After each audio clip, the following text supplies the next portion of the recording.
What up, what up, what up? It's your boy, F Block Future, and this is Ambitious Since 1982 SC, the podcast.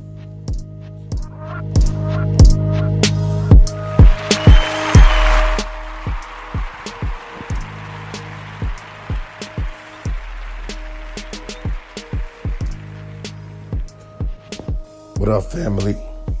So, yo, check this out. I'm not even going to waste that much time. You know, last year around this time, I launched this podcast. And, I touched on a lot of different little subjects and stuff at that time. And, I took a little hiatus. But it's so funny that in that time, since my initial introduction into the podcasting world, into the YouTubing, this guy, tekashi 6ix9ine, is still making headlines and still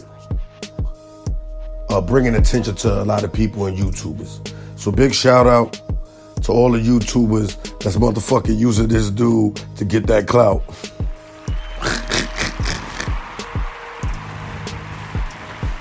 I'm just gonna be real. I think a lot of people, or a lot of people that's on these shows, they don't really understand like what's really going on in that situation outside of what the blogs was blogging about or what they seen online. If you go back a year ago, when I first even talked on this subject, or even talked about dude, I kind of made sure that I spoke very carefully, right? Because, don't nobody want to be getting pulled into motherfuckers' situations. But the dude's situation is very deep. It goes into so many different avenues or so many different lanes, deeper than what you already reading. Now, I'm not going to use my platform to even, get that deep. But I want to give y'all sort of the kind of understanding of what takes place in the minds of these people who look to, one, join these organizations. Two, sort of what does these organizations do and why? So let's just deal with what we're dealing with right now. We all know that the kid, Daniel Hernandez, wasn't really a gang member. We know this. We know this for a lot of reasons, right? Because even people who are even initiated into these gangs, right, they have to have some sense of toughness, right? They have to have some sense of, you make this decision that, hey, I'm going to go into this situation, right? So what makes me think that? Because he was able to be bullied into these certain situations to get, allegedly extorted or pistol whipped, right? Even at the lowest case of these initiation or newbies, these motherfuckers ain't gonna let you bully them around. Like, I see a lot of times people be like, a lot of bitch ass niggas are the type of people that join these gangs. That's, yeah, but still. You know what I mean? In my experiences and things that I know, you gotta have a little bit of kind of heart. Now, here's the thing. Dude never even got initiated, right? So dude was running around them people for a year. If you even listen to a lot of this shit that dude was saying before he got in trouble or even during his trial, you could know and understand that one, this nigga did not know what the fuck was going on. All right. And in my fucking opinion, just the way that he's laying shit out, he was laying it out on the stand, you could tell that the prosecutors told him what to say or guided him through the testimony to make it seem like, yo, listen, this is what it is. Because the average juror or the average dickhead that's sitting on YouTube or Facebook or Instagram, they ain't gonna be like, oh shit, this is the truth. Right? So these dudes are technically in a jam based off, in my opinion, prosecutors' coercion to what's going on. Because the story is so plain to see it, all right? This dude was young. We got, in New York, you got a whole bunch of them.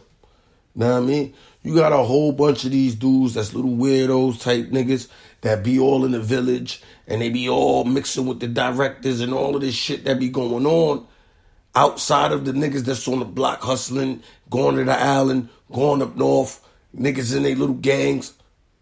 And then you got them niggas.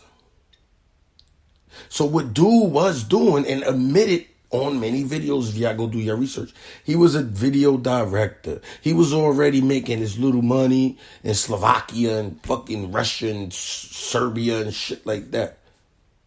He had the idea that he brought up to like, yo, I want to go and shoot a video with all these bandanas on. He brought it to the nigga, the scum gang niggas first. Go do your research. He told the scum gang niggas like, yo, we gonna get a whole bunch of blue flags and we gonna shoot this video.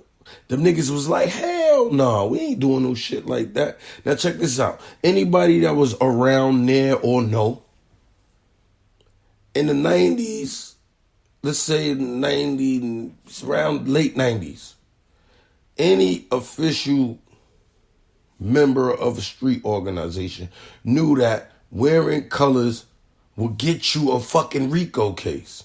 Everybody knew that. That's why you stop seeing people walk around the fucking city with fucking bandanas on. And this is where the fault that comes with, you know, OGs who may have felt like, yo, you know, and when I say OGs, I'm not talking about, you know, people that's on these, no, I'm talking about older dudes. When they start feeling like they passed their prime, and if they could have, if they would have, if they was younger. So they try to live vicariously through this guy who had a vision off a video that worked. Instead of them saying like, nah, you know what I'm saying, yo, we not going to do it like that, they rode along with it. All right? Now, mind you, the bandanas in the Gummo video helped that fucking video. The bandanas and the fucking rainbow hair. Because nobody's at that, up until that time, nobody ever seen it like that. Yeah, a couple rappers have done it, but nobody's seen this dude do it. This type of person do it. Now, mind you, there's other people that, you know, have done it, represented. I'm not going to be saying people names. You feel what I'm saying? That's one thing I'm not going to do. You do your research on what I'm saying, and then it's all this shit is public knowledge. But the point that, where am I getting at with all of this, right? One, I don't believe that that guy knew what he was talking about. That's number one.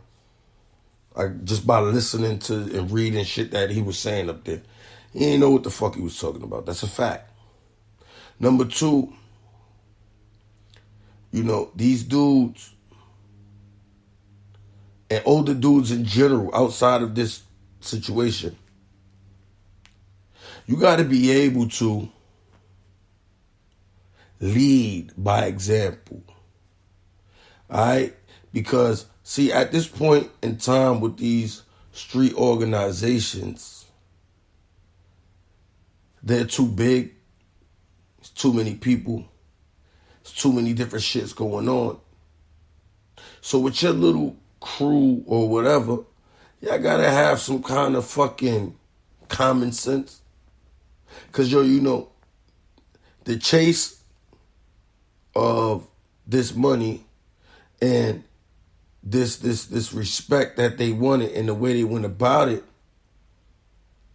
made them lose up to 15, 10, 9 years of their life. And if just looking at the fucking sentences that they got, right? You know what I mean? Feds come, they coming to get you. That's it. You're going to do something. You're going to do a number. But it wasn't, to me, in my own opinion, the overall bigger thing about it. It's not a war on gangs. It's not a war on drugs. It's a war on influence. The war that the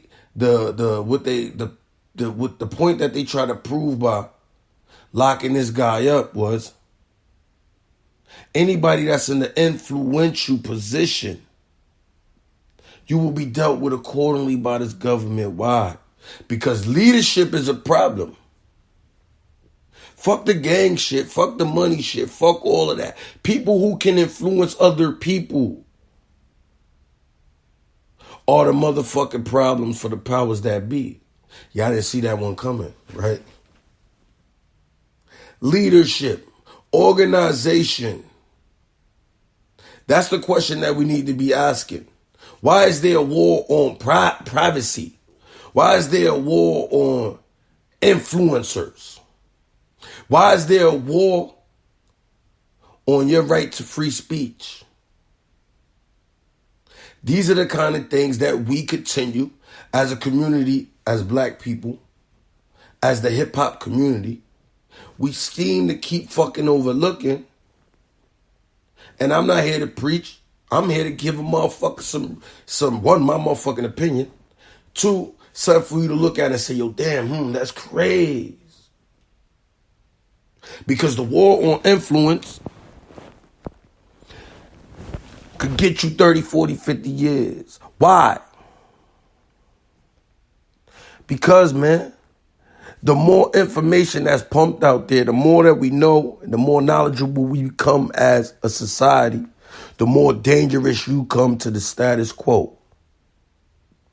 So let's start paying more attention to what the bigger picture is instead of this dumb shit about who ratting and who doing this. Because, yo, listen, that's the way of the world, and these motherfuckers is going to accept it.